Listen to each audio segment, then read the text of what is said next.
죽음이라는 게 오늘 말씀대로 한 번 죽는 것은 그 사람에게 정해져 있잖아요. 우리가 이 죽음의 종로로 타고 살잖아요. 근데 이 죽음이라는 것이 제가 죽음이 두려운 지 그전에는 한 번도 생각을 해보지 못했는데 남편을 통해서 이 죽음이 얼마나 무섭고 두려운 것인지 제가 보게 되었습니다.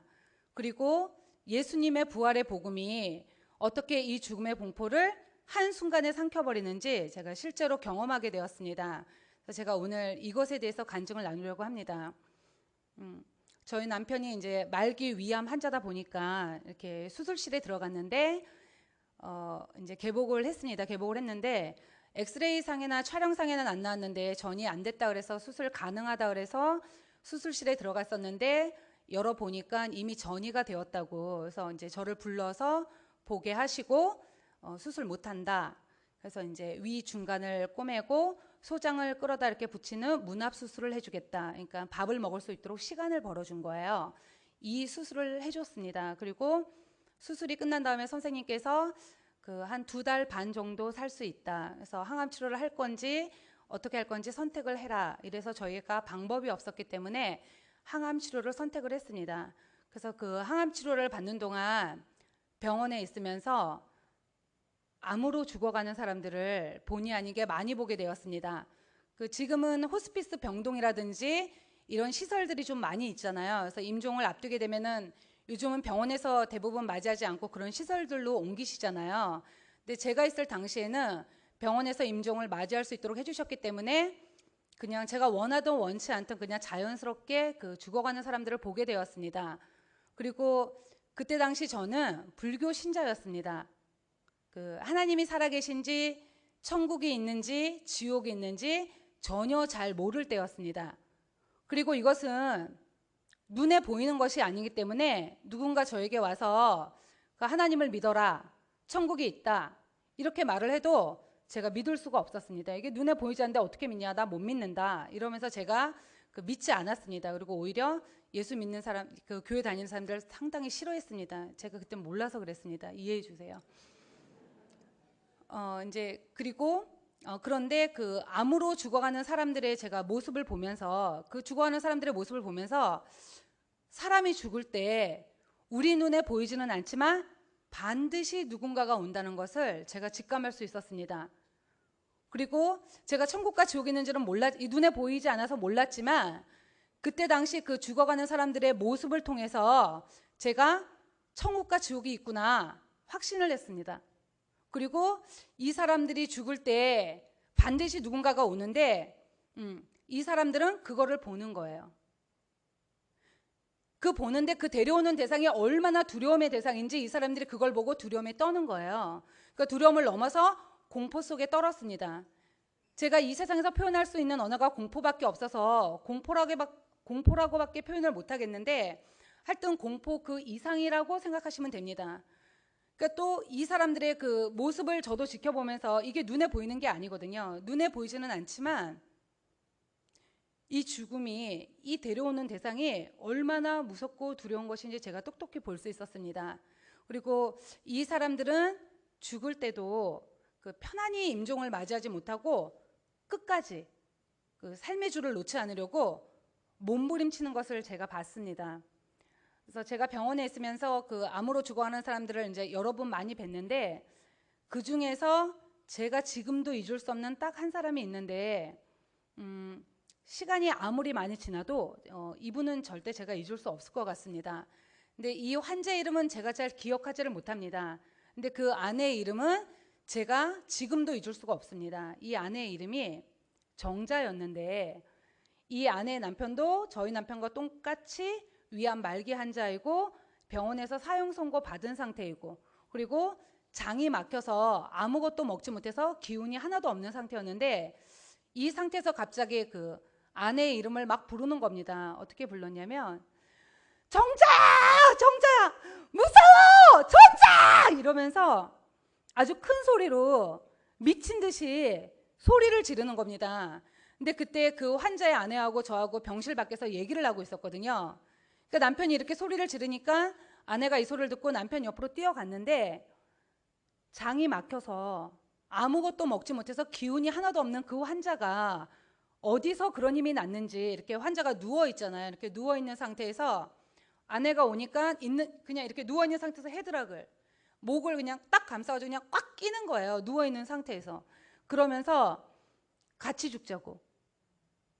너무나 무서워서 나 혼자 못 간다고, 같이 가자고, 너무 무섭다고 이러면서 막 난리를 치는 거예요. 그러면서 팔로 자기 아내 목을 힘껏 이렇게 감싸가지고 숨을 쉬지 못하게 하는 거예요. 제가 이 모습을 옆에서 지켜보는데 너무나 당황을 해가지고 이 환자가 그 아내 목을 너무 감싸서 숨을 쉬지 못하게 하니까 제가 어떻게 풀어주었는지 잘 기억이 나지는 않지만 그 환자의 팔에서 이렇게 아내 목을 제가 이렇게 떼어 풀어주었습니다. 이런 일이 있고 나서 그 며칠이 지난 다음에 이 환자가 임종을 하게 되었는데요. 암센터에 있다 보면은 대부분의 환자들이 심박이 30 이하로 떨어지면 죽습니다. 근데 이 환자도 동일하게 심박이 30 이하로 떨어졌는데도 죽지를 못하고 가쁜 숨을 몰아쉬면서 쉽게 삶의 줄을 놓지 않는 거예요. TV에서도 보셨을 거고 직접 가서 보셨을 수도 있는데 왜 이렇게 임종을 앞두게 되면 여기다가 기계를 꼽잖아요. 띠딕 띠딕 뛰면서 그 심장 박수 체크하는 거. 그래서 이게 뛰다가 심박수가 나오다가 어느 정도 이하로 떨어지면 얘가 경고음을 내거든요. 그래서 심박이 30 이하로 떨어져서 경고음이 나니까 그래서 제가 속으로 아, 이 사람 죽나 보다 이렇게 생각을 했어요. 근데 이 사람이 갑자기 이렇게 숨을 끌어올리는 거예요. 끌어올리면서 이러면서 다시 숨을 쉬는 거예요.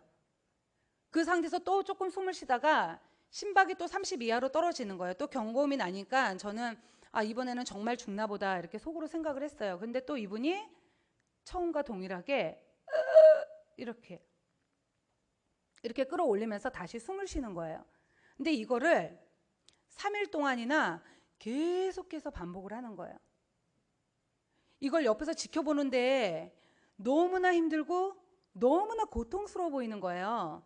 제가 지금 2번 정도 흉내를 냈는데 제가 이렇게 이게 쉽지가 않거든요. 저는 멀쩡하잖아요. 지금 숨을 잘 쉬고 있잖아요.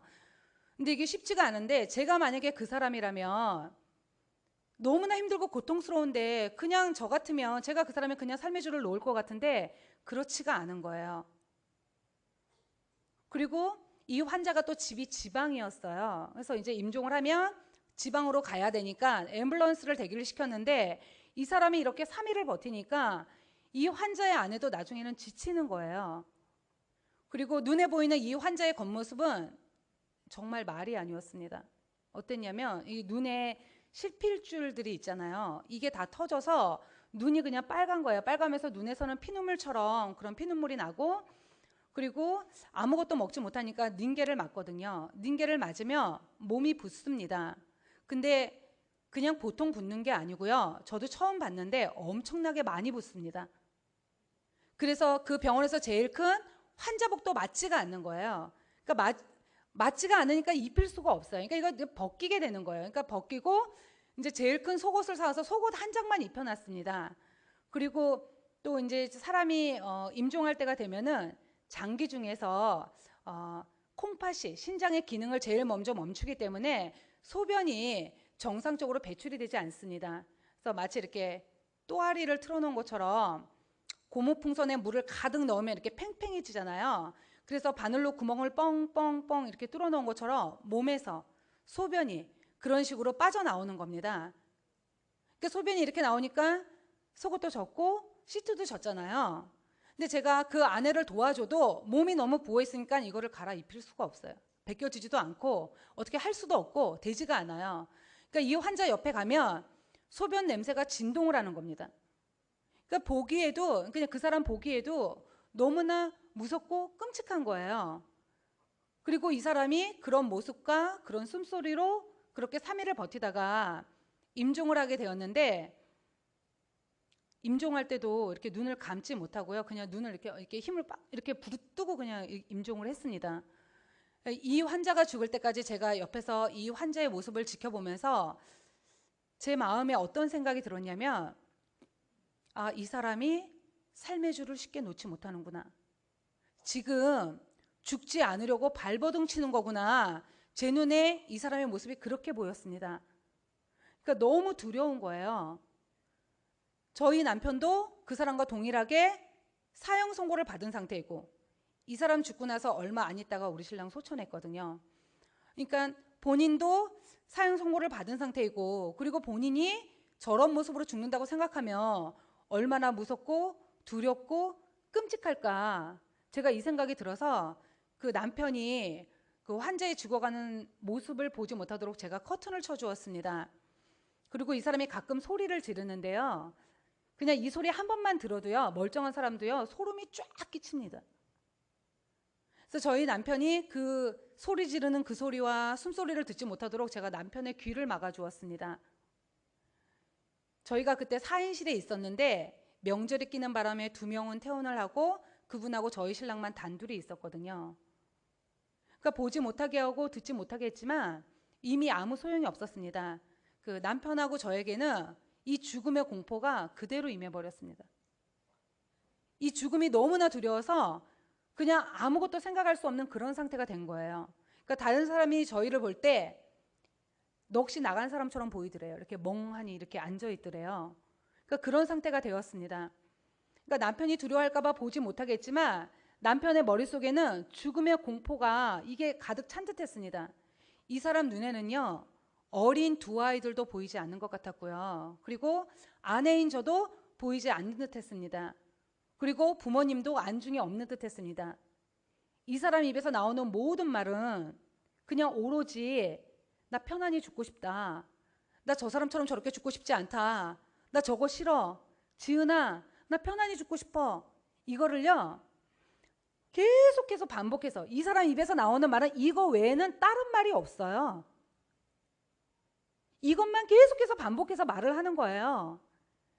왜 영화나 그 TV 속 드라마를 보면 보통 사람이 죽을 때 남편이 아내에게 내가 너를 그동안 사랑했다, 아니면 내가 죽은 다음에 아이를 잘 부탁한다 등등 뭐 이런 유언 하잖아요.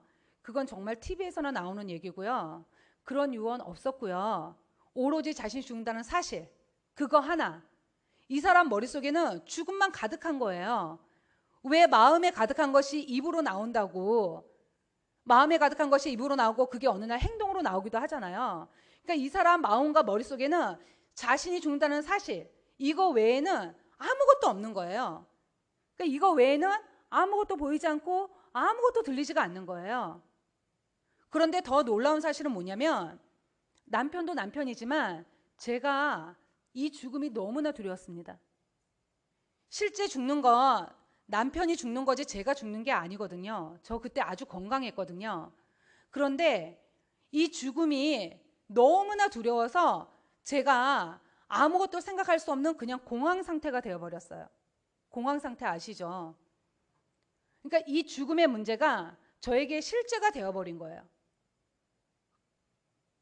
근데 그때 당시 그 남편하고 저 사이에 이렇게 상당히 많은 문제들이 있었어요. 이게 그 2달 반 동안 단기간 내에 일어난 일인데 그 어떤 일들이 있었냐면요. 그 남편이 사업을 했었는데 이 사업이 망했습니다. 망해서 병실에 빚쟁이가 찾아왔습니다.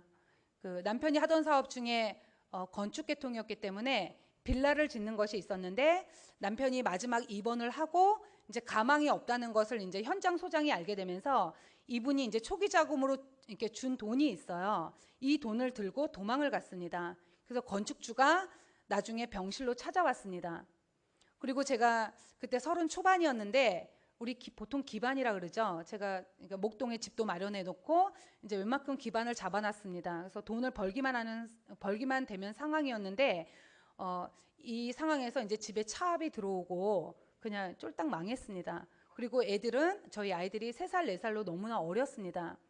그리고 또 그 남편이 이제 신용이 있다 보니까 신용 대출을 받아서 제가 회사를 정리하다가 알게 된 건데요. 이제 은행권을 정리를 하면서 통장 정리를 했는데 그 통장을 찍어 보니까 이렇게 한국마사회, 한국마사회, 한국마사회, 한국마사회 이게 빵원이 될 때까지 그 대출을 받아서 경마로 다 탕진을 했더라고요. 그러니까 경마비까지 저에게 안겨준 거예요. 그리고 회사를 운영할 수 없어 친구에게 맡겼는데 이 친구가 부가세도 내지 않고 세금 계산서 남발하고 종합소득세는 올라가니까 우리 부부에게 세금 폭탄이 떨어졌어요. 한두 푼이 아니에요. 엄청난 세금 폭탄이 떨어졌습니다. 그리고 그 여자로서 마지막 남은 선을 무너뜨리는 사건이 있었는데 그게 뭐냐면 남편의 외도 사실이었습니다. 이게 제가 회사를 정리하다가 소문을 듣기는 들었는데 저는 이런 부분에 대해서 남편에 대해서 정말 0.0001%라도 의심을 해본 적이 없기 때문에 확인할 마음도 없었고 누가 그 얘기를 해도 왜 그런 얘기를 하냐 이러면서 아예 묻지도 않았습니다. 그런데 이 여자가 어느 날 병실에 찾아왔습니다. 그래서 제가 그 실체를 확인을 했고 그때 알았습니다. 남편이 외도했다는 거를. 그리고 제가 쫄딱 망하게 생겼으니까 제가 돈을 잘 벌고 잘 쓰고 그럴 때는 안 그러셨는데 이제 진짜 쫄딱 망하게 생겼으니까 제가 거리에 나앉게 생겼었거든요. 그때. 그러니까 이 돈 앞에서 시댁이, 친정 부모님이, 친구들이 모두 다 등을 돌렸습니다. 그러니까 이런 많은 일들을 제가 한꺼번에 겪게 되면서 그때 당시 제가 살아야 될 이유를 모르겠더라고요.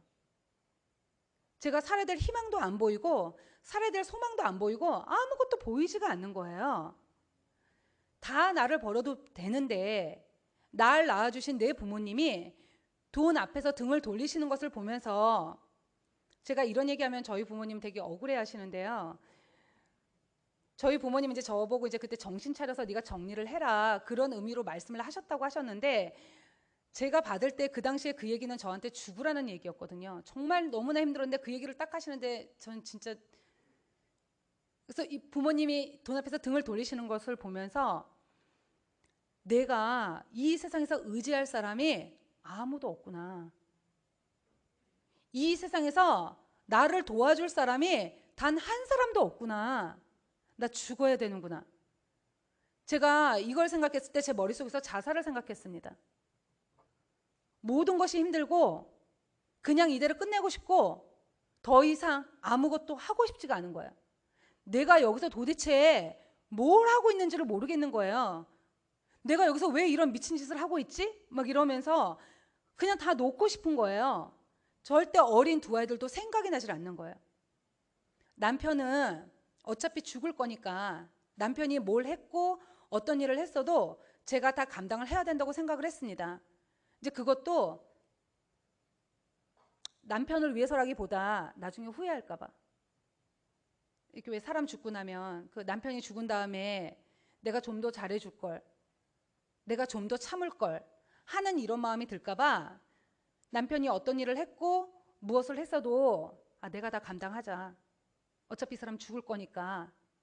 그리고 실제도 감당을 하고 있었는데 이런 많은 일들이 그냥 한꺼번에 다 오니까 더 이상 하고 싶지가 않은 거예요. 그냥 여기서 벗어나고 싶은 거예요. 이런 많은 문제들이 있었는데 제가 죽음 앞에 실제로 딱 서게 되니까 이런 많은 문제 중에서 그 어떤 것도 단 한 가지도 생각이 나지 않는 거예요. 그러니까 이 죽음 밑으로 모든 문제들이 그대로 그냥 잠식이 되어버렸습니다. 그냥 제 눈에는 죽음만 보이는 거예요. 그래서 제가 그때 알았습니다. 인생에서 가장 큰 문제가 돈도 아니고 명예도 아니구나. 우리 인생이 돈과 명예를 쫓아서 가잖아요. 근데 그게 아닌 거예요. 인생에서 가장 큰 문제가 죽음의 문제라는 것을 제가 그때 알았습니다. 누가 이 죽음에서 벗어날 수 있을까? 누가 이 세상의 그 어느 누가 이 죽음의 문제를 해결해 줄 수 있을까? 돈은요, 없으면 벌면 됩니다. 많이 벌든 조금 벌든 벌면 돼요. 명예도 내가 원하면 노력해서 얻으면 됩니다. 지금은 이제 돈이 많으면 명예를 돈으로 사기도 하잖아요. 근데 이 죽음은 어떻게 할 수가 없는 거예요. 이건 돈으로도 해결이 안 되고 명예로도 해결이 안 되고 이거는 어떻게 할 수가 없는 거예요. 그래서 인생에서 가장 큰 문제가 죽음이라는 걸 제가 그때 알았습니다. 그러니까 그냥 이 남편하고 저는 이 죽음 앞에서 그냥 공황 상태인 거예요. 앞에 환자가 죽고 나서 며칠이 지난 다음에 제가 이제 밤에 잠을 자는데 회사를 정리하고 이제 밤에 잠을 자는데 병원에 가면 환자 침대가 있고 밑에 보호자 침대가 있잖아요. 좀 높이가 있잖아요. 제가 밑에서 잠을 자는데 갑자기 남편이 발로 저를 이렇게 막 뻥뻥뻥 차는 거예요. 그래서 제가 놀래서 깼거든요. 근데 남편이 막 울면서 화를 내면서 벌벌 떨면서 내가 너를 얼마나 불렀는데 왜 대답하지 않냐고, 내가 너를 얼마나 불렀는데 왜 일어나지 않냐고, 나를 데리러 왔다고, 너무나 무섭다고, 침대를 뺑 둘러쌌다고, 나를 데리러 왔다고, 나 너무나 무섭다고 이러면서 그 다 큰 어른이 우는 거예요. 근데 제가 그때 남편의 눈을 봤는데 이 눈이 공포에 질려 있는 거예요. 여기 어르신들 계시죠? 물론 예수님 믿는 분들은 그런 말씀을 안 하시겠지만 어르신들 그런 말씀들 많이 하시잖아요. 사람이 죽을 때가 되면 몸이 허해져서 헛게 보인다고, 그래서 그런 거라고. 근데 그렇지 않습니다. 남편이 제가 이렇게 눈을 봤는데 이 공포에 질려 있는데요, 그 공포가 그대로 저에게 오는 거예요. 남편은 분명히 뭔가를 봤어요. 제가 예수님 믿고 나서 알았는데 사람이 죽을 때가 되면은 영안이 열려서 자기가 천국 가는지 지옥 가는지 알아요. 누가복음 16장에 보면은 천사가 받들어 올라갔다 그랬잖아요. 그래서 제가 그때는 영적으로 아무것도 몰랐기 때문에 이 사람이 막 난리가 났는데 어떻게 해줄 수가 없는 거예요. 그래서 그냥 남편의 마음을 제가 이렇게 진정시키려고 했습니다. 여보, 내가 옆에 있으니까 진정하라고. 제 눈에는 안 보이니까 아무것도 없다, 당신 진정해라, 이러면서 그 남편의 마음을 진정시키려고 했습니다. 이런 일이 있고 나서 그 후에 2번 더 이런 일이 있었습니다. 저는 눈에 안 보이는데 남편이 얘기해줘서 아는 거예요. 한 번은 병실에 떼거지로 들어온 거예요. 문을 열고 막 온 거예요. 서로 데려가려고. 2번 더 이런 일이 있었는데 남편의 반응은 그때마다 처음과 동일했습니다. 그때마다 두려워했고요. 그때마다 공포 속에 떨었고요. 그때마다 난리를 치는 거예요. 근데 제가 3번째 일이 왔을 때 그 난리치는 기계를 다 꽂고 있는데 뭐 침대에서 덜썩덜썩 거리니까요. 그러니까 3번째 일이 왔을 때 제가 남편의 모습을 보면서 제가 무슨 생각이 들었냐면, 이 사람 지옥이구나. 우리 남편도 지옥이구나. 제가 이게 딱 알아지는 순간 제가 본능적으로 하나님을 찾았습니다. 제가 불교 신자라고 그랬잖아요. 그때 염주 돌리고요. 불교에서 이렇게 특별한 기도문 같은 게 있어요. 그거 막 외우면서 염주 돌리고 있었거든요. 근데 이거 집어 던지고요. 제가 그때부터 본능적으로 하나님을 찾았습니다. 내가 앞에 환자가 어떻게 죽는지 내가 똑똑히 봤는데 지옥이 얼마나 무섭고 두려운 것인지 내가 그 사람을 통해서 똑똑히 봤는데 남편을 이대로 지옥을 보낼 수가 없는 거예요. 그래서 제가 그때부터 간절히 하나님께 매달렸습니다. 하나님, 제발 우리 남편 좀 살려달라고. 하나님, 저희 남편 좀 살려달라고. 모든 것을 다 잃어도 좋고, 그때 저 다 잃었거든요. 모든 것을 다 잃어도 좋고 모든 것을 다 가져가도 좋으니까 하나님, 저희 남편만 살려달라. 그러면 남편 살려주시면 이제는 제가 하나님 원하시는 대로, 하나님 뜻대로, 하나님의 종으로 살 테니까 살려만 달라. 하나님, 저는 이 죽음이 너무나 두렵습니다. 남편을 이대로 지옥을 보낼 수가 없습니다, 하나님. 이러면서 제가 그때부터 하나님께 간절히 매달렸습니다. 제가 그때 이후로 그냥 얼굴에 철판을 깔았습니다. 그러니까 제 눈에는요, 그냥 아무것도 보이지 않고 아무것도 들리지 않고 제 머릿속에는 남편을 살려야 한다, 이 생각, 그리고 남편을 이대로 지옥을 보낼 수가 없다, 이 마음만 가득한 거예요. 그러니까 안 보이는 거예요. 그래서 제가 그때부터 병동안을 막 돌아다니면서 누가 병원 안에서 교회를 다닌다, 이 소리만 제게 딱 들리면 제가 그 사람에게 찾아갔습니다. 그 사람이 환자가 되었든 보호자가 되었든 병문안을 온 사람이든 상관없이 그 사람에게 찾아가서 저희 남편 죽습니다, 하나님께 살려달라고 기도 좀 해주세요, 제가 이러면서 제가 그 사람을 언제 봤다고요, 제가 그 사람 손을 잡고요, 데리고 왔다 이러면 고상한 표현이고요, 끌고 오다시피 해가지고 막 그냥 끌고 와가지고 남편이 있는 병실로 데려와서 남편 앞에 앉혀놓고 저희 남편 죽습니다, 하나님께 살려달라고 기도해달라. 제가 기도를 할 줄 모르니까요, 어떻게 해야 되는지를 모르니까 그런 사람들을 찾아다가 앉혀놓고 기도해달라고 이러면서 이제 막 기도 부탁을 했습니다. 그리고 제가 있는 병원은 기독교 병원이었기 때문에 원목실이 있었습니다. 그 원목실에 가면 그 암센터 담당 전도사님이 따로 계셨습니다. 이 전도사님에게도요, 제가 끊임없이 찾아갔습니다. 끊임없이 찾아가서 계속 기도를 부탁을 했습니다. 이게 병동에 소문이 날 정도로요, 저는 완전히 미친 사람이 되어 있었습니다.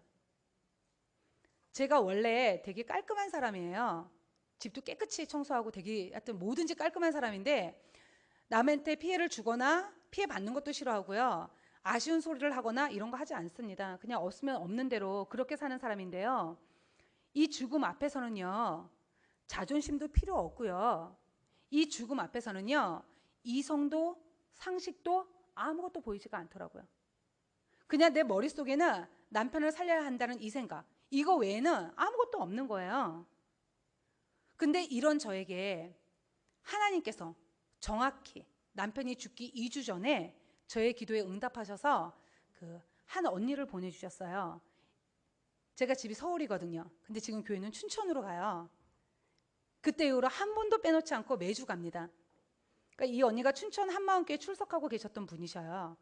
근데 이 언니가 오셔서 전도사님께서 그 기도 부탁을 받고 기도해 주라는 그 기도 부탁을 받고 왔다, 이렇게 말씀하셨어요. 근데 왜 대학병원 가면은 암센터, 심장센터, 무슨 센터들이 다 있잖아요. 그러면은 이렇게 그 각 센터들의 담당들이 따로 있습니다. 근데 이 언니는 원래 암센터 담당이 아니고요, 다른 센터 담당이었습니다. 근데 전도사님께서 몇 호실에 가면 누구누구가 있는데 이 환자는 가서 기도를 꼭 해줘야 된다. 그래서 퇴근하기 전에 가서 기도를 해주고 가라. 그래서 이제 이 언니가 그 부탁을 받고 이제 저희 부부에게 기도를 해주러 온 거예요. 그러니까 지금 생각하면 이게 하나님의 인도하심이었어요. 근데 이 언니가 와서 저희 부부에게 그 어떤 많은 말씀들이나 많은 성경 구절을 찾아준 게 아니고요, 뭐라고 말씀하셨냐면 하나님이 이 땅에 사람으로 오셨고 그분의 이름이 예수님이고 그분이 우리 죄 때문에 십자가에서 죽으시고 부활하셨다, 이렇게 말씀하셨어요. 제가 이 말을 듣는데요, 너무나 놀랐습니다. 제가 이 말을 듣는데 그냥 그 자리에서 그냥 기절하는 줄 알았습니다. 털썩 주저하는 줄 알았습니다. 제 귀에 부활이라는 두 글자가 너무나 선명하고 분명하게 제 귀에 들리는 거예요. 부활? 뭐야? 죽음이 끝이 아니잖아. 우리 부부는 죽음이 두려워서 어떻게 하지도 못하고 이 죽음 앞에서 공황 상태로 있는데 부활이라니 그런 죽음이 끝이 아니라는 거잖아. 그럼 예수님이 하나님이네? 이게 그냥 한순간에 다 알아졌습니다. 그래서 제가 너무 놀래가지고 언니한테 따지듯이 물었습니다. 하나님이 언제 왔다 가셨냐고. 2000년 전에 왔다 가셨다는 거예요.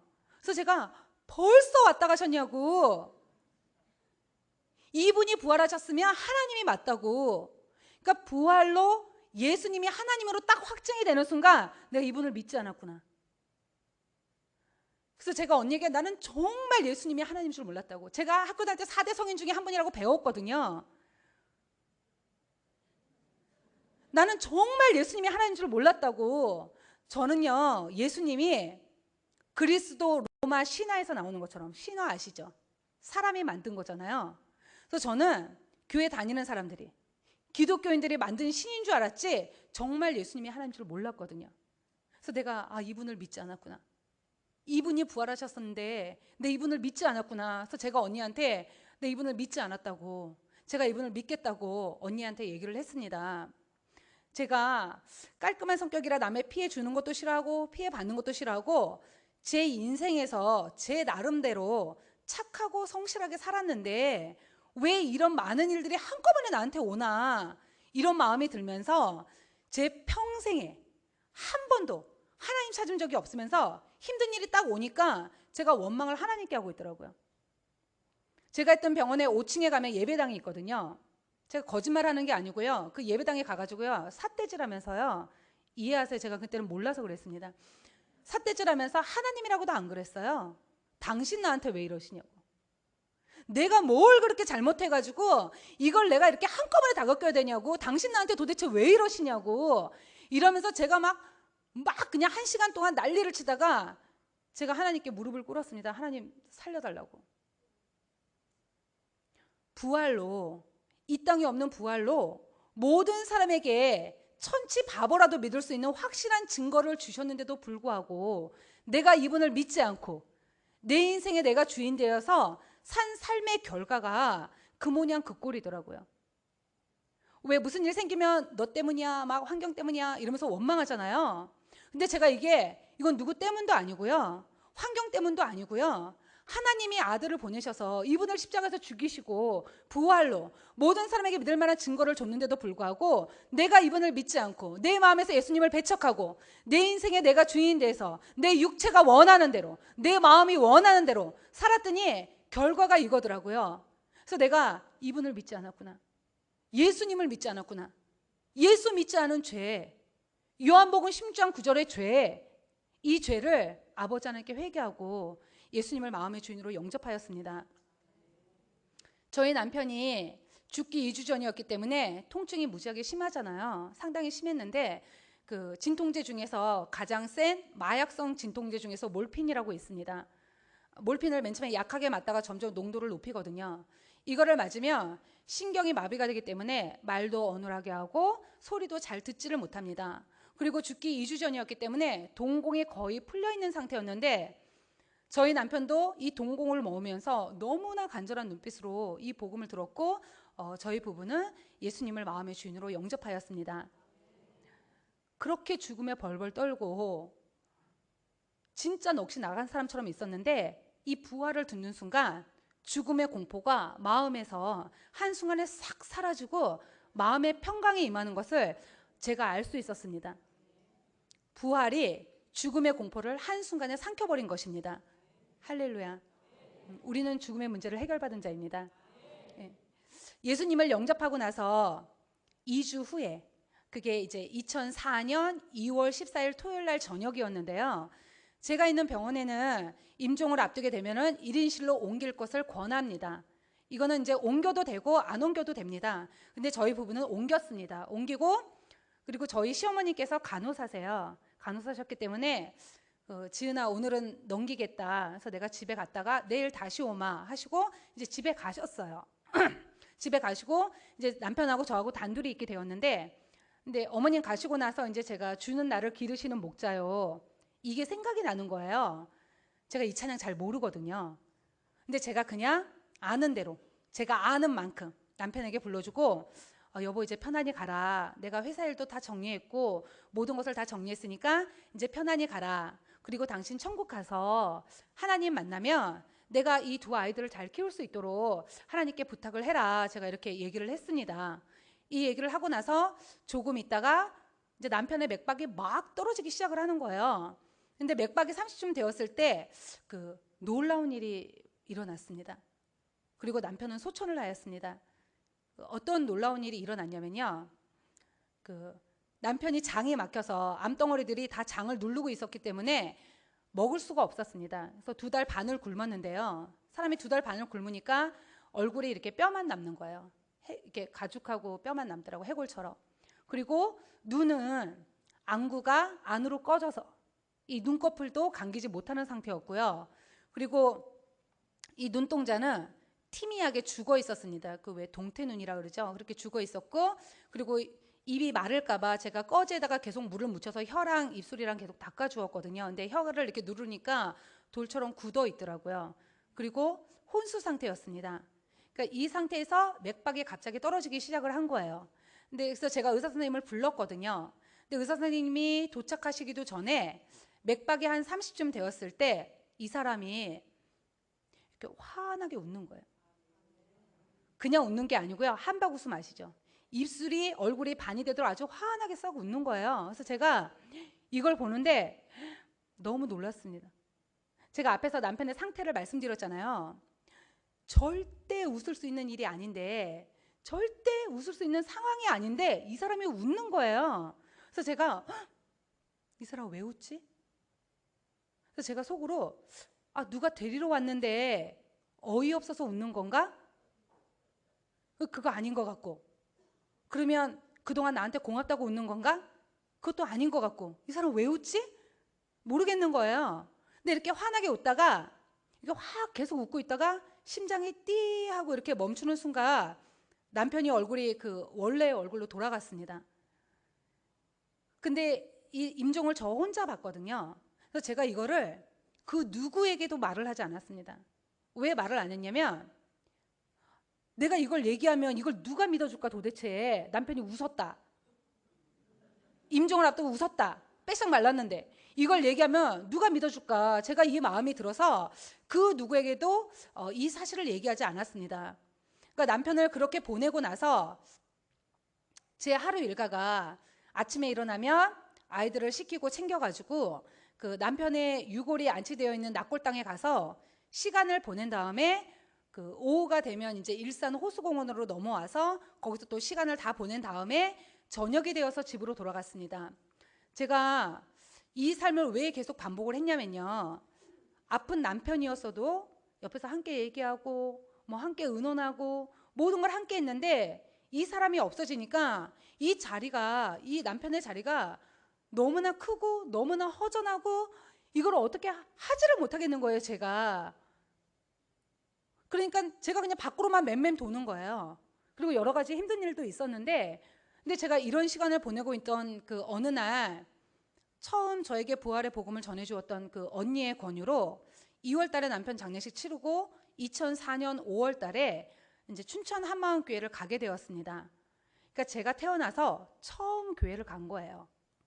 교회를 갔는데 목사님이 강대상에서 설교를 하시는데 목사님의 장모님의 소천할 당시를 말씀해주고 계셨어요. 목사님 뭐라고 말씀하셨냐면 하나님이 네가 네 어머니를 사랑하는 것보다 내가 더 네 어머니를 사랑한다 이렇게 말씀하셨는데요. 이 말씀이 저에게는 이렇게 들리는 거예요. 지은아, 네가 네 남편을 사랑하는 것보다 내가 더 네 남편을 사랑한다. 지금 나와 함께 있다. 어떤 신비한 음성이 들린 게 아니고요. 소리, 보이스, 음성이 들린 게 아니고요. 마음에서부터 큰 확신 가운데 이렇게 확 들리는 거예요. 그래서 제가 이 사람 천국 같네? 이 사람 천국 같구나.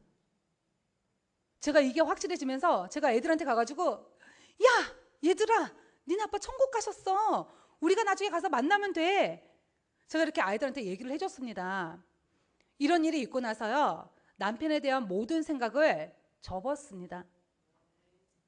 잊으려고, 접으려고 노력을 한 게 아니고요. 내가 살아야 되니까 접자 이렇게 한 게 아니고요. 남편이 천국 간 게 너무나 확실하고 내가 나중에 가서 만나면 되니까 그냥 남편에 대한 모든 생각이 그냥 한순간에 그냥 끊어졌습니다. 그리고 제가 그 뒤로 낙골당도 가지 않았고요. 그 뒤로 남편에 대한 그 어떤 생각도 나지가 않는 거예요. 그리고 이렇게 머리에 이렇게 방송 보셨으면 아시겠지만 제가 딱 이렇게 해가지고 이렇게 틱 이렇게 버렸다고 방송에서 그랬는데 하여튼 제가 이거 빼가지고 버렸습니다. 그래서 제가 그때부터 이제 옷도 막 화려하게 입고 제가 하여튼 그랬습니다. 그러니까 이 남편을 이렇게 보내고 나서 그 남편에 대한 아쉬움이라든지 남편에 대한 안타까움이라든지 남편에 대한 미안함이라든지 그 어떤 것도 생각이 나지 않고 그냥 마음에 평강이 임했습니다. 이런 일이 있고 나서 그러니까 춘천 한마음교회를 갔다 오고 나서 이제 시간이 좀 지난 다음에 제가 하나님께 기도를 했었는데요. 어떤 걸 기도를 했었냐면 하나님, 남편이 천국 간 거는 너무나 확실하고 맞는데요. 그런데 제 기도에는 응답하지 않으셨잖아요. 제가 병원에 있을 때 남편을 살려달라고 하나님께 기도를 분명히 드렸었는데 하나님 데려가셨잖아요. 그러니까 어쨌든 제 기도에는 응답하지 않으셨다고 제가 이거를 그 하나님께 한 번 기도한 게 아니고요. 아주 여러 번 많이 기도를 했었습니다. 근데 기도하던 어느 날 새벽 기도 중에 하나님께서 저에게 관점을 바꿔주셨습니다. 하나님의 눈으로. 사람이 살아서 이렇게 걸어 다녀야지만, 살아서 움직이고 걸어 다녀야지만 저는 사람이 살아있다고 생각을 했는데 하나님의 눈으로 볼 때 그 영이, 사람이 살아서 움직여도 그 영이 하나님께 대해서 죽어 있으면 이 사람은 지금 죽어 있는 사람인 거예요. 왜냐하면 죽으면 바로 지옥이니까. 그리고 하나님의 눈으로 볼 때 이 육이 죽었어도 그 영이 하나님께 대해서 살아있으면 지금 이 사람은 살아있는 사람인 거예요. 왜냐하면 영원히 천국이니까. 이거를 기도 중에 알려주시는 거예요. 그래서 제가 하나님 내 기도에 응답하셨구나. 내가 기도한 대로 정말 우리 남편 살려주셨구나. 정말 내 기도에 응답하셨구나. 제가 이게 확실해지면서 그때부터 완전히 마음의 평강이 임했습니다. 그 조그만 찌꺼기 같은 좀 해결되지 못하는 그런 부분들이 이거를 알려주시는데 모든 그 문제들이 싹 정리가 되면서 마음에 완전히 평강이 임했습니다. 예수님이 부활하셔서 죽음이 끝이 아니라는 것을 우리에게 보여주셨고, 그리고 부활하셨는데 이런 썩을 몸으로 부활한 게 아니잖아요. 신령한 몸으로 부활하셨거든요. 이 몸은 약해요. 병들고 아프고. 근데 고린도전서 15장에 보면은 잠자는 자의 첫 열매가 되셨다 그러셨거든요. 그러니까 그 부활체를 우리에게 보여주시고 이 몸으로 너희도 부활한다. 이 몸으로 천국에서 산다. 이거를 보여주셨잖아요. 그러니까 부활로 산 소망을 주셨기 때문에 제가 더 이상 슬퍼하거나 뒤돌아보지 않았습니다. 정말 이 부활의 복음이 저를 살렸습니다. 이 부활의 복음이요, 저와 남편과 아이들과 우리 가정을 살렸습니다. 너무나 힘들고 너무나 고통스러운 시간들이었는데 제가 부활하신 예수님 한 번만 딱 붙들고, 말씀으로 천지를 창조하신 전능하신 하나님이 제 아버지가 되셨잖아요. 그래서 제가 이분만 딱 붙들고 그 어둡고 긴 터널을 제가 쭉 빠져나올 수 있었고 모든 것을 이길 수가 있었습니다. 제가 이거 빠져나올 때요, 힘들진도 몰랐어요. 그냥 세상은 온데간데 없고 주님하고 나만 보이는 거예요. 이게 너무 좋아가지고 그냥 쭉 붙들고 빠져나왔습니다. 그러니까 정말 이 부활의 복음을 전해주신 언니를 생각하면 지금도 너무나 감사합니다. 제가 주위 분들한테 이 얘기 많이 하고요, 지금도 언니한테 그러는데 뭘 줘도 아깝지가 않습니다. 돈은 주는 건 좀 그런 것 같아서 제가 돈은 안 주고요, 제가 줄 수 있는 거, 할 수 있는 거, 제가 주부다 보니까 할 수 있는 것들이 있잖아요. 그러니까 언니한테 이렇게 다 해줬습니다. 제가 왜 이렇게 했냐면, 저에게 만약에요, 제가 이 복음을 듣지 못했다면, 만약 저에게 이 부활의 복음을 전해주는 자가 없었다면 저는 아마 이 세상에 없는 사람이었을 것입니다. 제가 앞에서 말씀드렸던 것처럼 자살을 생각했었기 때문입니다. 그러니까 지금 생각만 해도 너무 끔찍하고 아찔한 거예요. 제가 만약에 이 복음을 못 듣고 내가 죽었다, 자살을 했다, 그럼 저 지옥이잖아요. 그러니까 복음을 전하는 자의 발이 너무나 아름다운 거예요.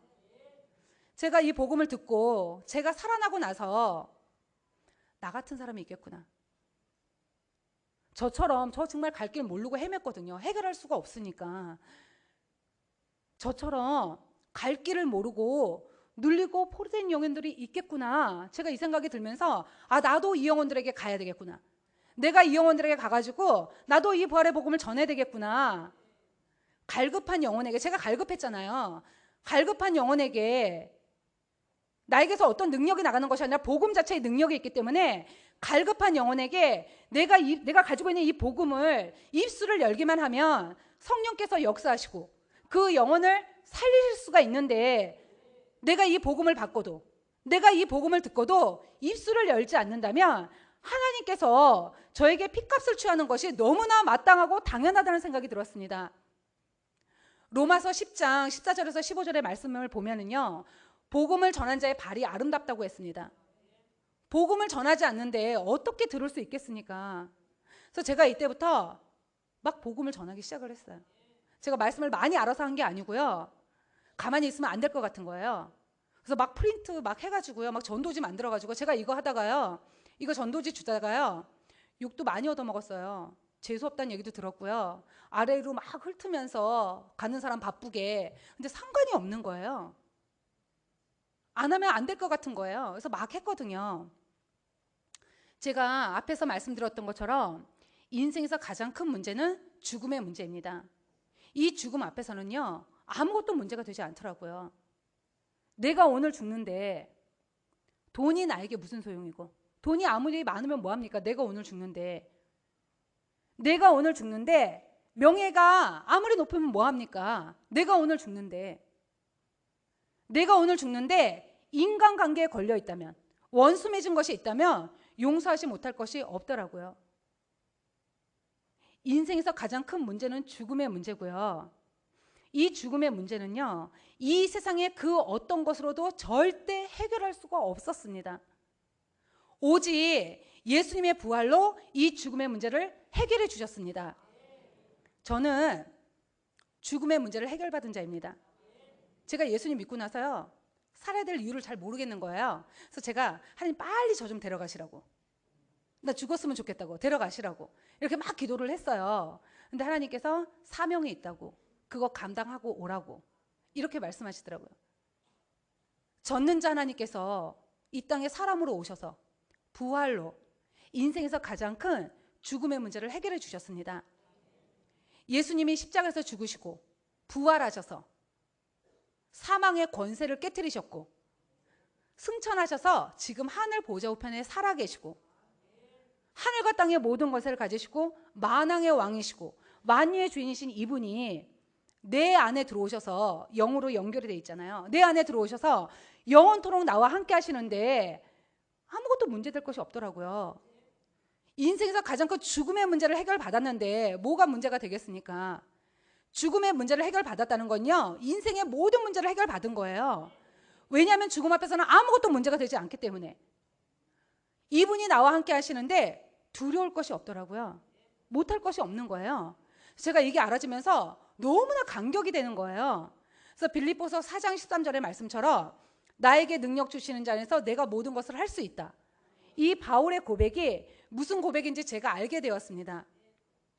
저는 인생에서 가장 큰 것을 해결받았고 죽으면 이 썩을 몸 벗고 신령한 몸을 입는데 이분이 나와 함께 하시는데 두렵지가 않은 거예요. 제가 33살에 혼자 됐습니다. 그리고 그때 아이들 어렸습니다. 그리고 저 전업주부였습니다. 돈 다 뺏기고 아무것도 없었습니다.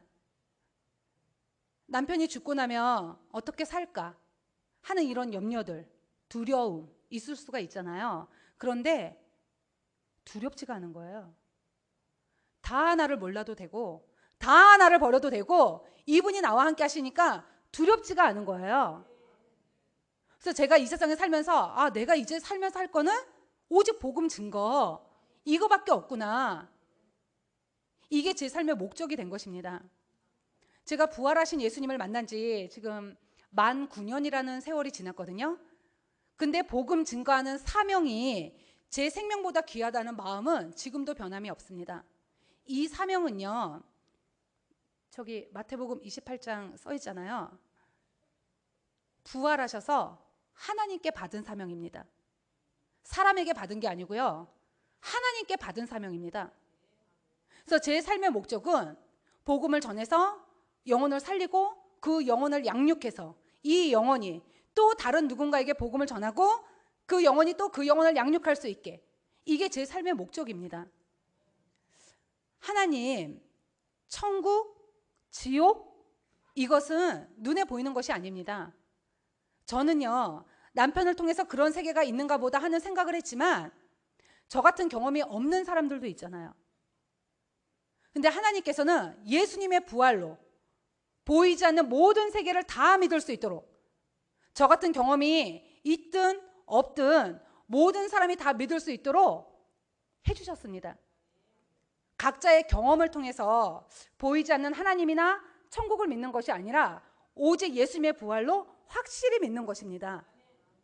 그 예수님 2000년 전 당시에, 예수님 당시에 예수님이 정말 하나님이시라는 증거를 보여달라고 하던 사람들에게 예수님께서는 마태복음 12장 39절에 악하고 음란한 세대가 표적을 구하나 선지자 요나의 표적밖에는 보일 표적이 없다라고 말씀하셨습니다. 여기서 요나의 표적 밖에는 nothingbat입니다. 이 표적밖에 없습니다. 예수님이 성경의 예언대로, 예수님 당시에는 신약 없었고 구약만 있었거든요. 예수님이 그 구약의 많은 선지자들의 예언대로 이 땅에 사람으로 오셨고 그 예언대로 십자가에서 죽으셨고 그 예언대로 3일 만에 부활하셨습니다. 예수님의 말씀처럼 보이지 않는 영적인 모든 것을 확실히 믿을 수 있는 것은 부활의 표적뿐입니다. 이 부활은 역사의 사실입니다. 내가 인정하던 인정하지 않던 이미 일어났습니다. 역사 속에 일어났다고 역사책에도 기록이 되어 있습니다. 부활은 예수님이 하나님이시라는 확실한 증거입니다. 예수님의 부활로 성경의 모든 말씀을 믿을 수 있도록 해주셨습니다. 예수님의 제자들도요, 예수님이 십자가에서 죽으실 때 다 도망갔어요. 믿는다고 고백을 했는데 다 도망갔어요. 근데 예수님이 부활하시고 나서, 부활하신 예수님을 딱 만나고 나서 구약에 예언되어 있는 그분, 이분이 그 예언대로 부활을 성취하셨거든요. 그 부활을 이루신, 예언대로 성취하신 이분을 보고 하나님이시구나, 그 앞에 도마가 무릎을 꿇었고요. 그래서 요한복음 2장 22절에 부활하신 후에야 성경과 및 예수의 하신 말씀을 모두 믿었더라. 예수님이 부활하셨기 때문에요, 성경의 모든 말씀을 내 느낀 감정과 상관없이 창세기부터 계시록까지 아멘 아멘 아멘입니다.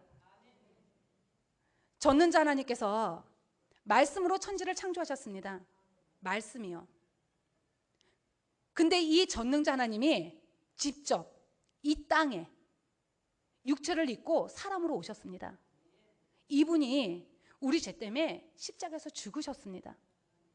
그리고 부활하셔서, 원래도 나를 창조하신 창조주 하나님이지만 부활하셔서 우리의 주인이신 것을 보여주셨습니다.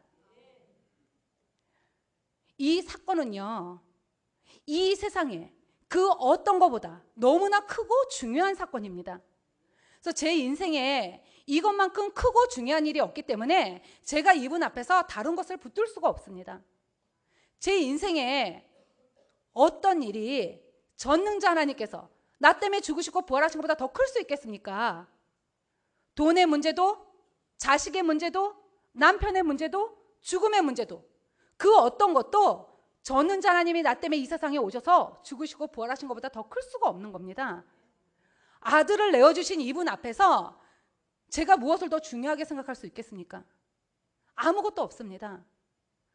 저는 제 인생에서 이거를 붙들고 있기 때문에 제 인생에 어떤 힘든 일이 일어나고 어떤 것이 들어와도, 저도 인간관계 문제 들어오고요, 물질 문제도 들어오고요, 자녀의 문제도 들어옵니다. 그래서 이것 때문에 때론 넘어지기도 합니다. 속상해하기도 하고 울기도 합니다. 그런데 전능자 하나님께서 왔다 가신 이 사건, 이분이 내 주인이신 거, 이분이 나 때문에 죽으신 거, 이게 너무나 크니까 넘어져 있지 않고 예수님의 말씀만 붙들고 바로 일어나는, 제가 지금 오뚜기 신앙으로 살고 있습니다. 저는 이 삶이 너무나 행복하고 즐겁습니다. 요즘 CBS 나가고 나서 이제 간증 집회를 다니는데요, 구미도 다녀오고 이랬었는데 구미를 가니까 차만 8시간 타게 되더라고요. 몸은 상당히 피곤해요. 그래서 그 첫 번째 구미 집회 갔을 때는 새벽 1시에 집에 들어왔습니다. 돈 아끼려고 택시 안 타고 차를 3번 갈아타서 집에 들어오니까 새벽 1시가 되더라고요. 근데 육체는 힘든데 마음은 너무나 기뻤습니다. 나 같은 사람을 하나님이 써주시고 하늘에 상을 쌓을 수 있는 기회도 주시고, 정말 아픈 과거인데 너무나 힘들었던 시간들인데 그거를 하나님이 이렇게 써주시고 이렇게 살 수 있게 해주시는 게 너무나 감사합니다. 저는 이 삶이 너무나 행복하고 기쁩니다. 그래서 제 아이들에게도 엄마는 이 삶이 너무 행복하고 기쁘다, 또 너희도 이렇게 살기를 원한다, 제가 이렇게 얘기를 가끔 해줍니다. 그리고 아이들은 부모가 교육해서 되는 게 아니잖아요. 아이들은 부모를 보고 자랍니다. 얘는 어릴 때부터 제가 전도하고 양육하고 그 영혼 때문에 울기도 하고 억울한 일을 당해서 속상해하기도 하고 괴로워하는 것도 보고 그것 때문에 밥 못 먹기도 하고 이런 걸 보고 자랐습니다. 그래서 애들 마음에 제가 이렇게 영혼을 딱 품으면 같이 이렇게 동력자가 되어 있습니다. 지금은. 그래서 두 아이들도 지금 작은 교회를 하고 있습니다. 우리 둘째 아이가 학교에서 왕따를 당했어요. 갑자기 이 얘기를 왜 하는지. 하여튼 왕따를 당했습니다. 5학년 때. 그래서 너무 진짜 힘들어했습니다. 그래서 제가 가서 때려줄까, 혼내줄까, 엄마를 만날까, 선생님을 만날까, 별 생각을 다 했습니다. 너무 힘들어하니까. 정말 얘를 밀어가지고 떨어뜨릴 뻔도 한 적도 있습니다. 근데 제가 그 아이를 모르는 것도 아니고 알고 있는데, 그래서 제가 아이에게 영혼으로 봐라, 영혼으로 품어라, 너는 복음을 가졌기 때문에 핍박이 당연히 들어온다, 기도하자. 그래서 기도를 하고 기도한 지 한 4개월인가 됐을 때 하나님께서 기회를 주셨어요. 그 수업 시간에 PPT 하는 수업이 있어요. PPT를 작성해서 주제를 하나 주고 발표를 하는 거예요. 근데 그날 주제가 인물이었어요. 그래서 예수님이 역사 속에 4대 성인 중에 한 분이니까 예수님을 증거해라. 그 이분이 부활했다고 증거를 해라. 그래서 그 PPT 작업을 같이 해줬어요. 그래서 얘기를 했더니 선생님이 야 그건 종교잖아, 안 돼, 이렇게 말씀하셨대요. 그래서 제가 선생님한테 다시 가서 얘기해라. 종교가 아니고 역사의 4대 성인 중에 한 분이 인물을 증거하는 거라고. 네 숙제의 과제에 딱 맞다고. 그러니까 선생님이 아무 말씀을 못 하신 거예요. 그래서 증거를 했는데 애들이 딱 복음 증거하고 나서 영적 기류가 확 바뀐 거예요. 그래서 얘네들이 야, 그때 패션 오브 크라이스트를 3분 편집해서 올렸거든요. 동영상을 PPT 12장 만들고 마지막에 패션 오브 크라이스트 넣고 이제 영적 기도를 맨 끝에다 넣었거든요. 애들이 영적 기류가 확 바뀌면서 너 나랑 친구하자. 이렇게 되면서 그때 이제 애들이 저희 집에 오게 되고 그때 작은 교회가 생겼고 지금까지 6학년 올라갔거든요. 지금까지 작은 교회 끌어가고 있습니다. 그러니까 애들은 보고 자라는 거거든요. 이거를 보면서 아이들이 영혼에 대한 마음을 품고 그것 때문에 고통도 당하지만 엎드리고 그러면서 이제 저희 딸아이가 그때부터 새벽기도 나오기 시작을 했거든요. 새벽기도 같이 하고. 그래서 여러분 모두 부활하신 예수님을 마음의 믿음으로 말미암아 축복된 삶을 누리시고요. 육체가 있을 동안입니다. 하늘의 상을 쌓을 수 있는 기간은요. 육체가 있을 동안입니다. 죽으면요. 끝입니다. 우리가 갈 곳 처소를 예비해야 됩니다. 정말 건강할 때 아프면요. 전도하고 싶어도 못합니다. 건강할 때 정말 많은 영혼들 구원하시고요. 하늘에 가셔서 너무나 크고 멋진 집에서 만나기를 원합니다. 저처럼 부족한 사람을 이 귀한 자리에 불러주셔서 살아계신 하나님을 간증할 수 있는 기회를 주신 하나님께 영광을 돌려드리고요. 그리고 저를 다시 불러주신 상강교회 우리 목사님과 심원영 목사님과 성도 여러분들에게 감사를 드립니다. 감사합니다.